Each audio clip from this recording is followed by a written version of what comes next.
Hello, everybody, and welcome to another edition of the Zone Star State podcast. I'm Matthew Brune, and joining me once again is Ishmael Johnson. And today we are joined by the head coach of UTSA women's basketball, Karen Aston. Coach, how are you doing this morning? I'm doing good. A lot of rain here in San Antonio, so it's an unusual day for us, but it's actually a blessing to see rain around here. I was about to say, if you ask my parents, they're the normal 65-year-olds. They're like, oh, we needed this. For sure. That's what it For is. sure.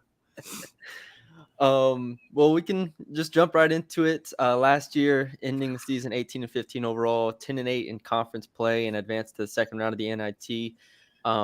We'll get into it, but obviously playing a lot of that season without Jordan Jenkins, who was, an all-conference player going into the season. Just how would you evaluate what last year was for you and for the program as a whole?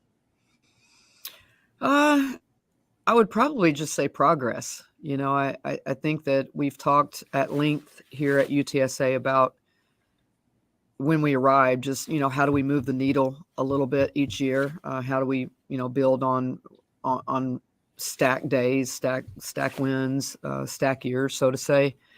And I thought that, making it to postseason was progress. We were really, really disappointed in the loss in the conference tournament. So, being able to regroup and make it to the NIT and win a game in it. I think that's the best way to describe where we're heading is the needle is moving and the program has moved along in a really, I think, a good fashion, the right way. We've retained kids, and I'm really pleased with where we are. To go off of that, where he mentioned, Jordan Jenkins missed most of the year. I think me and him from the outside, we were like, oh man, obviously losing an all conference player, you don't want to do that. But yeah, it was kind of worrying as far as what is the ceiling of this team, at least from the outside looking in. Midway through the year, we were like, well, they kind of have enough to where they've been doing really well without Jordan. And it kind of started to become like, how good can they be when she comes back? How gratifying, I guess, for you and your staff or what you've built was last season, seeing, you're missing typically any other team misses an all conference player, their season goes down the tank. That didn't happen with you guys. How gratifying and justifying for your vision and maybe for the players as well to see you guys not have her for so long, but still remain very much in the conference hunt. Well, I think it's just a reflection on the whole. I think it's a reflection on the players that returned. We had a lot of retention, staff included, and I think it's really a reflection on the whole entire program. I mean, again, I retained staff. I've been able to keep great coaches here. Players stayed here when they, may have had an opportunity to go somewhere else. I think they really bought into the vision of what we're trying to do, and I think they were super excited. So yes, when Jordan went down, it was very disappointing. I mean, for everybody, it took a while, to kind of come to grips with the fact that she probably wasn't going to play for a while. And, I think that just didn't deter any of them. I think that if anything, that gave others opportunity. It gave them a chance to, sort of find their own selves and their own identity. And, when she came back, it was a plus. But I think it does say a lot for the day in and day out work of the people that are in the program. I mean, that we were able to, not just an all conference player, but player of the year in a conference that was returning, and expected to be really, really good in the American. And, on top of that, we jumped conferences. So I think when we started in the American, I don't think anybody thought we would make any noise at all, which is why we were picked 8th or 9th, without Jordan. I think there was uncertainty there. So deservedly so. Maybe we were picked where we were, but I think that you can't discount retention. You can't discount people that know the system and are dedicated to the system. Yeah, and obviously a lot of people stepped up in her place last year, but I think for me and for us, Adara Udo coming in as a freshman, starting 22 games, 7.5 points per game. Just what did you see from her, and how impressed were you, by her season? Yeah, I've had the privilege of coaching a lot of really good post players, and I haven't had too many really that have stepped in on day one. Yeah. And really put their footprint on a team. And Idara did that from day one in the summer when she got here. We stat a lot of things in the summertime. We stat practice every day. And, from day one, she's been a force on the boards for us. I think what I didn't expect was for her to be able to sustain what she did. A lot of times freshmen will come in and, they're good for a day or two, and then they'll have a crash. And, it's a roller coaster with freshmen most of the time, but she sustained a level of play and a level of effort for a really long time. I think at the end of conference play, she gained a lot of respect from our opponents. So I think she was getting different looks towards the end of conference play. But again, that goes from respect, and I think that she had a really, really good freshman year that hopefully she can build on. Yeah, for you, when was that kind of moment for you when you realized that you can put a lot more on her plate than maybe, people expected as a freshman? Oh, it was summer. I mean, when Mhm. they come in the summer, they're either ready because they've gotten themselves ready. And I say that really from a conditioning standpoint. Mhm. A lot of times freshmen are just trying to breathe, much less execute something that you want them to execute. They're really just trying to get through the day and trying to breathe. And so I think the fact that she came in so ready, physically ready, mentally ready, she's got a lot of leadership skills for a person her age. Not afraid.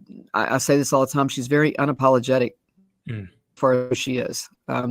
She doesn't speaking her voice, and it was very early that I could tell that she was prepared to be an impact on our team. I'm always curious when it comes to rebounding. Y'all are sixth in the country in rebounding percentage, and I'm always curious how much of that you can impart on people, and obviously you can emphasize as much as you want, but then obviously there is a will factor that you have to plays in as well. Just how was that? Obviously, how did y'all become such a good rebounding team? And especially, again, to keep harping on it, without Jordan Jenkins, we have Elisa Coleman step up and Dara Udo, like you said. Just what was it like continuing to be just really, really ferocious on the glass? Well, I think you control what you can, and I think rebound is one of the aspects of the game that you can control. You can fundamental skill. Now there are some players that are better at others that have just a knack for the ball. I call them ball magnets. And there are some, and we recruit to that. I like rebounders. I love being able to control the boards. I think it gives you the other team less possessions, and it ignites your transition game. So there's a lot of reasons why I love it. And it gives you extra possessions if you're a good offensive rebounding team. So there's a lot that goes into being a good rebounding team. But so I preach it, and the players know that. They know that I value it. We have aspects of practice that lend to being good on the boards, but also we recruit to that. We recruit players that have a knack for the ball and have a pride in rebounding. I think what made us better last year was actually some of our guards getting in the rebounding game. I think recognized, if I'm a good rebounder, I can start our break. I don't have to outlet to anybody. And she started taking a lot of pride in her rebounding and just kind of like what her line looked like every game. And I thought that really added to our team too. Past couple of years, you've had somebody like Kira White in the backcourt. Obviously, Alyssa Coleman, who's joining your staff, by the way. I'll ask about that in a little bit. But just replacing those two on the court, right? What's that going to be like? Obviously, somebody like Asia Proctor is going to play a bigger role, maybe. But what's it going to be like for you and for this team? Like, what's it going to look like replacing those two? I mean, you always have to find. I mean, each year is different. Each year has a different identity, and this one will be because Kira was the vocal leader of our team, and now Jordan is back full time, and we've added several new players. So I think that each year is just a new chapter of a book, and there's no question that from a leadership standpoint, we had the bookends of that, and Alyssa being an experienced post player who could I call it a mom figure to the team. Alyssa was kind of that for our team, and Kira was the voice. She was the IQ, she was the leadership, She took a lot on her shoulders defensively. I thought she became our defensive stopper. So that would probably be the number one thing for me, is who's going to be our defensive stopper. Sure. On the Predator in particular. But you also see, I've seen growth in Sydney Love. I mean, there is natural progression for leadership, and we have several players that are now in the program for their third year, Sid being one of those. We brought in a transfer point guard from Incarnate Word and Nina Delagrion that I think is going to add a tremendous amount of leadership, because it is innate in her. And then I think, Idara being a sophomore is going to make a big difference. I mean, she understands the grind of the game, and I think they'll take over sort of like organically. A quick follow-up on that. Sorry, Bruni. On Alyssa, medically retiring in May, a mature decision that obviously is changes her whole life course basically. But joining your staff as director of basketball ops, what's it like? What's it been like having her, kind of now on the staff on this side, and what does she bring to your staff? Well, I think she brings an understanding of how we do things, and when you're in the operations position like she is, it will benefit her to know the habits of the culture of the program. Little things, how we travel, how we present ourselves. What I like to do. I mean, she doesn't know everything, but she's been here long enough with me to understand how the system works and what I expect of the kids. And so she can be a voice for me to them, as far as just, no, this is what coach would rather you do in this situation. They can go to her. They're comfortable with her. So I think it's a pretty easy transition. She's still finishing graduate school. So I think this allows her to go ahead and get her graduate degree, which is in a program that is very beneficial for her in her future. She's rehabbing in case for some reason she decides to go back and play professionally. I think she would have an opportunity if she did. So she's keeping some doors open that I think are smart for her. Yeah. And you mentioned adding Nina DeLeon Negron from Incarnate Word. What, for those who don't know how good she was at Incarnate Word and what she brings to this program, just how would you kind of encapsulate what she does and what's the impact she's already made on your program? Well, she's already made a very significant impact. You never know in recruiting. It's definitely not a science. It's you think that someone's going to add to your program, and until you get them, you don't ever know. You don't ever know how they're going to adjust to the coaching system or integrate themselves into the team. But I will say that she's a very gifted individual from the standpoint of being able to integrate. She has become a voice for our team very quickly over the summer, and is very well respected and liked, which I think is very difficult to do, in such a short period of time. So I think it speaks volumes in who she is as a person. She adds different dynamics on the court, but I think the leadership and the off the court stuff has been as beneficial as anything that she's going to do on the court. You mentioned a little bit of you guys not losing players in terms of transfers out, and kind of sustaining what you guys have built. What's the secret to that? Because you see programs, mid-major programs, who have a little bit of success, all of a sudden 2-3 players out the door, they're going to play in the Big 12 or the SEC or whatever. What's it been like, or I don't know, how you guys kept this, continuity with all conference players, star freshmen, things like that, that just allows you to keep building forward with this? A great coaching staff. I think I have to give them an enormous amount of credit as far as building relationships. I still think it's a relationship business. I know that business is definitely in the forefront, the word business. There's no question that we've had, people step up and help us retain players, people in the community, and I can't be any more appreciative of that than I am. But I think at the end of the day, it's about people. And I think that our coaching staff and the people that work with them on a daily basis have poured into them. They know it. They know that they're making them better. They know they're preparing them for whatever the next level is. And again, we talk about 1 year at a time. I'm like, I'm not one of those that doesn't have conversations about what are you looking for and whatever they want is what we're going to give them. And if we can help them develop, great. If they leave, I'm happy for them. I don't want them to go, but it is the way of the world right now. And what I can help and what we can help as a staff to develop them is what we're here for. And I think that they know that.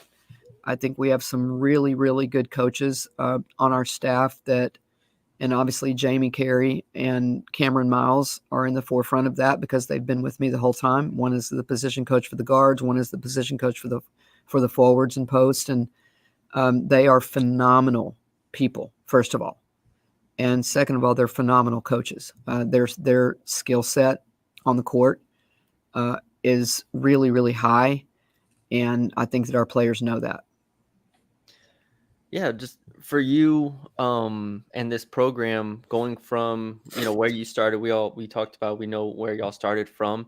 2 years ago, y'all go 9-11 in conference. This last year, 10-8 in conference. How do you handle just expectations raising and you trying to, keep pace with where those expectations continue to go? Well, I just don't think that anybody's expectations are any higher than what we have for ourselves. I had a recruit ask me the other day, what do you expect from this year? What's your goal? And I'm like, the NCAA tournament. Like there's not another goal. If we fall short, then we'll go to XYZ after that. But like, that's the ultimate goal. If you play college basketball, that should be the ultimate goal, to go to the NCAA tournament. So for us, I don't think it's about anybody else's expectations, but what we have of ourselves. We fell short last year, and we really thought we were in a position to go. We got ourselves in a position to get the double bye in the conference tournament. We beat South Florida at the conference tournament and had, no disrespect to East Carolina at all. They beat the mess out of us when we went up there last year, but we had them on the ropes, and we should have won, and we know it. And then who knows what would have happened in the championship game. So I think that's in the forefront in our minds, is that we know what that felt like. It's 2 years in a row we've been to the semis of a conference tournament. And first of all, that's phenomenal. And second of all, we want to get to the next step. That's the goal. It seems like since you've, coinciding with your arrival, UTSA has just continued to grow in general, right? Obviously, Coach Traylor and that side with football, and then Coach Klonch coming in from the men's side. This new basketball facility, they're breaking ground. What's it been like to see, Brune, you remember UTSA where it was like, oh man, that's where they're playing, that's where they're practicing, that's where blah, blah, blah. But you're seeing, the investment now start to come through. What's it been like for you who, we're seeing seeing coming in and then seeing where it's going potentially? Yeah, I took the job because of Dr. Compos's vision and Dr. Amy's. There was no question that I was from I'd been in the state of Texas for a long time. I understood where UTSA was and had seen it in a different light. But her vision and Dr. Amy's vision was just so clear that they, first of all, respected women's athletics and wanted women's athletics to be prominent in the community. I didn't know Jeff Traylor at all. And, he's been in the forefront of the push, not only on the football program, but just in athletics in general. But I think you really do have to go back to Dr. Compos's vision. When you look across the board at the people she's hired, starting clearly with Jeff, but you look at Derek Pittman and what he won the Conference USA tournament 2 years ago in soccer. You look at Van that she's hired in softball that has a wealth of experience in the SEC. She has an expectation of our athletic program. And I think that, you want someone that expects you to win. You want someone that wants you to do well. And she clearly wants UTSA to grow. And I say this all the time. We are about to build a practice facility, which is going to be a game changer for basketball and volleyball here. And again, Carol's another hire in volleyball. You just go across the board and it's phenomenal. And what track is doing, we had an Olympian this year. There's just a lot going on here that is really, really positive. I think everybody just has to stay patient. I mean, the climate is changing on a daily basis, but the future is really, really bright for UTSA. I can't tell you what that timeline is going to be for all of us to be where we expect to be, but I say this all of the time. If you could fast forward 10 years from now, there's no telling what this place is going to be like, because it is on such an upward climb. I mean, just the announcement last week about the merger with UT Health, that was something really, really special that Dr. Amy orchestrated. And, we're on a climb. I mean, again, we're not at everybody's pace, we're not probably at the pace of the world right now, but we're going to get there. And it will be fun to see it happen. My last question is, now that y'all had a year in the American with all these different teams and different travel and everything, how would you describe it? Just what was it like in that first year of getting to know all these new teams and seeing the landscape? Well, I thought Conference USA was a little bit underrated in women's For sure. basketball. I will start there, and I think the reflection of that is how the teams did that entered the American. Because there was quite a splash on the women's side from the Conference USA teams that entered. I think that, I mean, just to be real blunt about it, I think it's just a level that is, I mean, obviously with the ESPN package, the expectations across the board in the American, the tradition that South Florida has had. I mean, they are a women's basketball powerhouse, so to say, and they have been in the American. Tulane has had a lot of history in women's basketball, so I think that we walked into a league that was very strong, and I thought that the teams from Conference USA really, really represented very well. Definitely weren't the doormats of the league at all, and I think that without going on too much about it, I think it is a league that just has, it seems like the players were bigger. Pace of the game was a little bit faster, so to say, and the level was a step up. There's no question that it was a step up from a physical standpoint. And that was one of the reasons why we went out and, recruited some kids that I thought could help us. Even on the perimeter, the guards were bigger. They were longer. They were more athletic. I thought that was a really big. I mean, Temple had really good guards, and Tulsa's got a 6'3" wing player, and you just could go down the line at the size of, in particular, maybe the guards. So we got a little bit longer. We got a transfer from Mississippi State that I think has potential to be really special, and she's probably the longest player. From a length perspective that I've coached, and can run like the wind. She obviously has got to learn the system, but I think Nye's got a lot of potential, and I'm excited to play in the league again. I think that the new commissioner really wants basketball to be special, and in particular women's basketball, and he should, because our sport right now has exploded, and any conference commissioner should want women's basketball to be in the forefront, and I think he does. All right. Well, Coach, thank you for joining us. This has been great. We had you on last year, and it was fantastic. And I was like, all right, Ish, we got to get some coaches on. Let's go. Hey, we appreciate it. We'll come on here anytime and talk about the Roadrunners. All right, perfect. We'll hold you to that. We'll get your SID during the season. Keep up with that football game this weekend now. And there's a lot of trash being talked about. Oh, yeah. Yeah, Ish is Texas State. Yeah, actually, I'm a Texas State grad, so I know you are. That's why I said that. Oh boy, go Runners! Lord, I'm just North Texas over here. I'll stay neutral for the show. Yeah, there you go. That might be the most trash that I see on Twitter. Yeah, between UNT and Texas State. So yeah.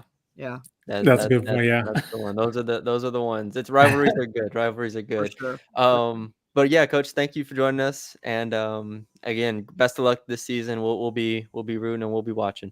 I appreciate it. Thank you. Birds up.